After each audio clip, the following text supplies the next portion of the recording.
Em poucas palavras. Um olhar sobre o mundo, a vida e a sociedade, à luz da Palavra de Deus, com Augustus Nicodemos.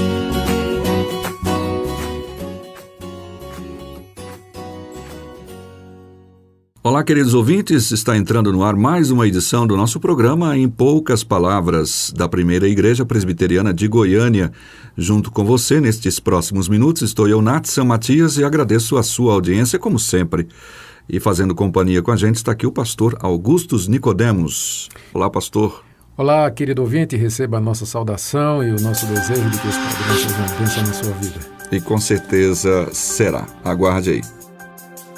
Não raramente, grupos de pessoas tentam definir a pessoa de Deus, às vezes como uma energia cósmica, um ser que criou e deixou o mundo ao sabor do destino, um cara lá de cima. E aí assim fica difícil, pastor Augustus, para muitos conhecer de fato quem é Deus. E esse é o tema do programa de hoje. Como posso conhecer a Deus, saber quem Ele é de fato? Pastor Augustus, é possível conhecer verdadeiramente sobre Deus e quem Ele é? Sem dúvida nenhuma, Natsan. Agora, isso só é possível porque Deus se revelou a nós. Nós não temos de nós mesmos como conhecer a Deus. Certo. Porque se Deus é espírito, se Deus é totalmente outro, se Ele é o Criador de todas as coisas, onisciente, onipotente, onipresente, Ele é de outra ordem. Ele não é desse mundo, Ele não é dessa criação. Na verdade, o mundo que existe já é criação dEle. Então, para nós chegarmos a conhecer a Deus, nós teríamos que ser muito parecidos com Ele ou ter acesso a Ele de alguma maneira, talvez pela razão, mas a razão ela se encontra hoje manchada pelo pecado. O ser humano hoje não raciocina como originalmente, por causa dos efeitos, a gente chama de efeitos noutéticos do pecado. O pecado afetou a capacidade do homem de compreender, de entender as coisas de Deus. E Deus, sendo Espírito, também não dá para conhecê-lo através dos nossos sentidos, que são as portas para o conhecimento. O tato, a visão, a audição, o olfato, o gosto, são estas as portas para o nosso entendimento. É assim que a pessoa conhece, que a pessoa sabe, além do raciocínio, né? Então não tem como conhecer a Deus, saber quem Deus é, ou o que Ele se propõe, simplesmente refletindo sobre isso, ou tentando de alguma forma ter uma experiência sensorial de Deus. Tem gente que acha que observando a natureza, já que a natureza é alguma coisa feita por Deus e provém de Deus, alguns acham que observando a natureza daria para entender que é Deus, até tem um nome para isso, que é a teologia natural, né? É a tentativa de formular alguma coisa sobre Deus a partir da observação da natureza. Mas também é muito confuso. Basta observar na história das religiões que pela observação da natureza as pessoas chegam a diferentes conclusões. Uns acabam adorando a própria natureza como se ela fosse Deus. Outros acham que Deus é a natureza é Deus, Deus está em tudo e tudo é Deus, que são formas que a gente chama de panteísmo ou panenteísmo, não é? Sim. Então, nós ficamos meio que perdidos se tentarmos imaginar quem é Deus ou descobrir quem Ele é a partir de nós mesmos. A Bíblia nos diz que no início de todas as coisas, quando Deus criou o primeiro homem e a primeira mulher, esse problema não havia. O homem e a mulher se relacionavam com Deus, não vou dizer de maneira de igual para igual, porque não é verdade, não pode, não é? Sim. Mas é sem impedimento. A natureza humana não conhecia o pecado, era uma natureza pura, inocente, santa, como Deus também é. E havia então essa comunicação entre Deus e o ser humano, entre o ser humano e Deus. Mas também a Bíblia nos diz que depois da queda, ou seja, depois que o primeiro casal virou as costas para Deus, desobedeceu a Deus, falhando assim naquele teste ao qual Deus o submeteu lá no paraíso, o homem não tinha mais ou perdeu aquela capacidade de se relacionar com Deus ou de entender as coisas de Deus. O apóstolo Paulo, na primeira carta aos Coríntios, no capítulo 2, ele diz que o homem, no seu estado natural, ele não conhece as coisas de Deus e não pode conhecer as coisas de Deus porque elas se discernem de maneira espiritual. Mas eles ainda tentam fazer isso, e talvez a dificuldade maior seja exatamente pelo fato de que as pessoas querem colocar Deus dentro dos seus limites humanos, digamos assim. Eu quero conhecer Deus a partir do que eu entendo e tal. Exatamente. Por quê? Porque eles rejeitam a revelação que Deus faz de si mesmo. E aí colocam no lugar dela a sua própria concepção a respeito de Deus. Mas, como eu disse, por mais que nós tentemos, nós nunca vamos chegar a conhecer a Deus por nós mesmos, porque ao nos afastarmos de Deus, como Adão fez no início, nós perdemos essa capacidade de conhecer a Deus e de nos relacionar com Ele. Interessante, Nathan, a Bíblia, quando se refere ao ser humano no seu estado natural, como vem ao mundo, o chama de cego, de morto para com as coisas de Deus. Diz que o homem é incapaz de ver a Deus, de conhecer a Deus, de se relacionar com Ele, exatamente porque o pecado nos separa de Deus. Há uma passagem no livro do profeta Isaías que diz que Deus está pronto para nos ouvir, pronto para nos atender e responder, mas os nossos pecados fazem separação entre nós e Deus, e as nossas iniquidades ocultam o rosto de Deus de nós, de maneira que Ele não nos ouve. Então, há esse grande problema na questão do conhecimento de Deus, é que o ser humano, no estado em que ele se encontra, marcado pelo pecado, pela desobediência, pela rebeldia do seu coração, ele não tem como conhecer a Deus por si mesmo.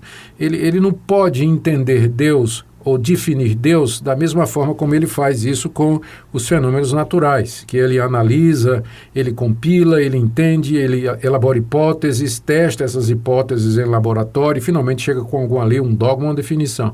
Deus não se sujeita para isso, porque ele é espírito, ele é eterno, como eu disse, ele é totalmente outro da criação, ele é diferente, ele é transcendente, e ele não se encaixa nas nossas categorias de definição.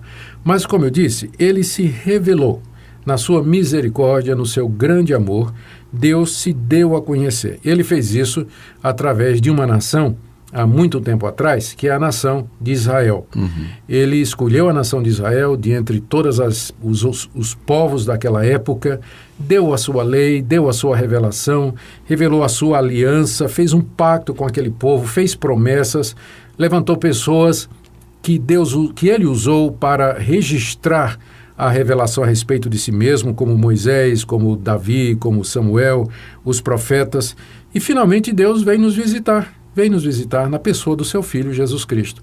Jesus Cristo é a encarnação plena, completa e perfeita de Deus. É Deus feito carne, é a expressão exata do ser de Deus.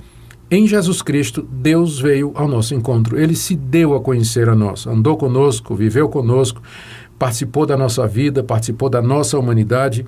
Em Jesus nós temos a maior revelação de Deus. A revelação maior e final de Deus está na pessoa de Jesus Cristo. E Deus encarregou aqueles que andaram com Jesus, que são os seus discípulos, os seus apóstolos, a escrever esta revelação, Nathan. E o Novo Testamento é exatamente isso. Os evangelhos é o testemunho que os apóstolos nos deram por escrito da vida e da obra de Jesus. O livro de Atos é o relato de como aqueles primeiros discípulos viveram à luz da morte e da ressurreição de Jesus. As cartas que os apóstolos escreveram eram as interpretações autorizadas por Deus do significado da morte e da ressurreição de Jesus Cristo. E o livro de Apocalipse nos fala a respeito da sua segunda vinda e o encerramento de todas as coisas. Ou seja, respondendo a sua pergunta, é possível conhecer a Deus? Sim. Mas somente na medida em que Deus se revelou a nós, na pessoa de Cristo, conforme está registrado nas Escrituras. A natureza não nos dá um quadro completo de Deus, a nossa consciência não nos dá um quadro completo de Deus, a nossa razão é impossível de alcançar a Deus. Para conhecer a Deus, nós temos que nos arrepender dos nossos pecados, temos de reconhecer a nossa finitude, a nossa pequenez, e nos curvar diante de Deus e receber a sua revelação que está na pessoa maravilhosa de Jesus Cristo, o nosso Salvador, conforme os evangelhos nos ensinam.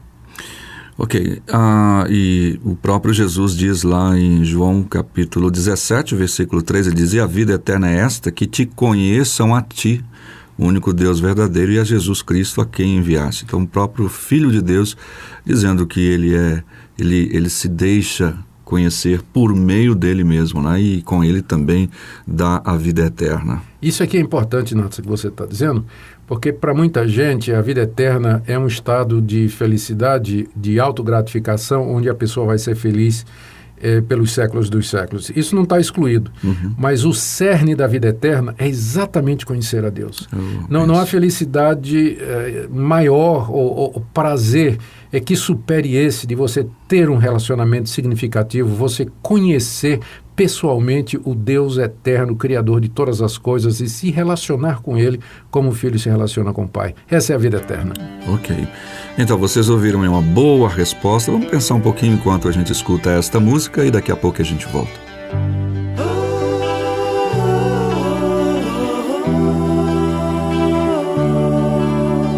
O Verbo virou gente e habitou entre nós, cheio de graça e de verdade, e vimos sua glória como a do Pai, e vimos sua glória, glória do Pai.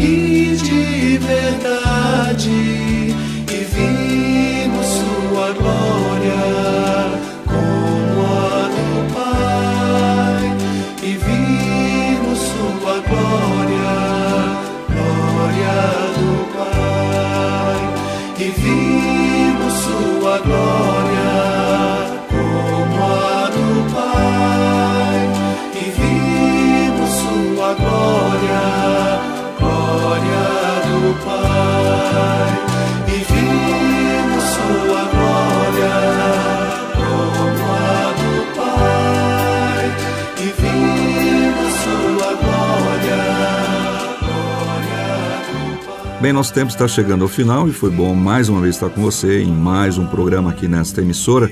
Lembrando que também nós estamos sendo transmitidos pela rádio web da IPB, pela rádio do Seminário Presbiteriano Brasil Central.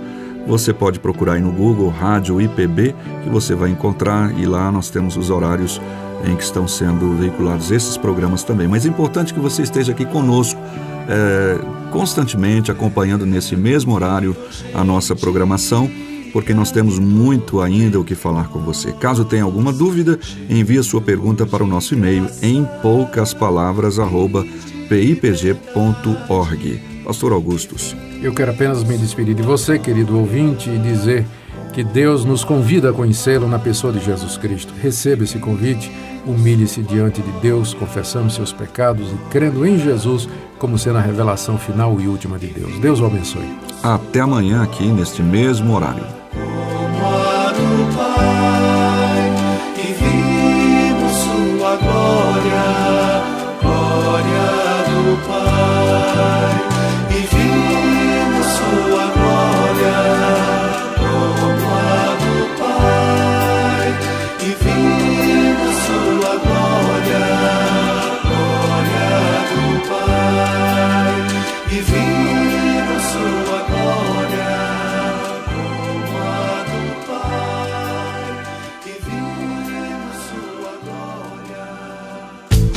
Se você deseja saber mais sobre esse e outros assuntos à luz da Palavra de Deus, domingo às 9 da manhã ou às 7 da noite, será um prazer conhecê-lo pessoalmente. Primeira Igreja Presbiteriana de Goiânia, Rua 68, esquina com 71 Centro. Fone 3213-3320. www.pipg.org.